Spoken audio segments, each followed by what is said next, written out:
aquest tutorial veurem com els estils han d'estar enllaçats a un nivell d'esquema perquè la inserció de l'índex funcioni. Pot passar que en algun document que haguem obert, que haguem descarregat d'algun lloc, en nosaltres aplicar l'estil encapçalament 1 o el 2 o el 3, encara que jo insereixi l'índex, algunes parts no m'apareguin.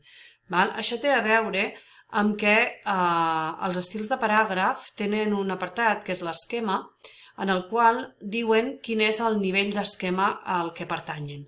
Anem a veure, per exemple, això és un encapçalament 1, ho veieu aquí. Si anem a veure els estils, estaria aquí, dins de l'encapçalament 1, fer una mica més gran.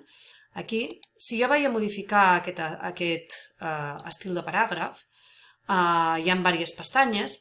Fixeu-vos que n'hi ha una que és el nivell d'esquema.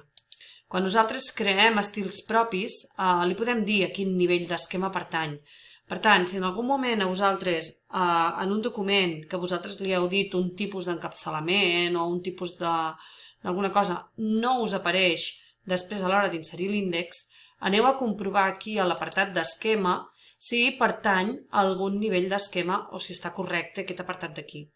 Aquest, ara mateix, com que és un document que està creat a partir d'aquests encapçalaments, que són els que ja venen per defecte en el programa, no els puc editar.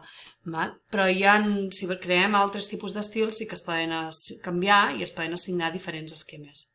D'acord? Llavors, aquesta és una cosa que heu de tenir en compte a l'hora de la creació d'índexs i taules.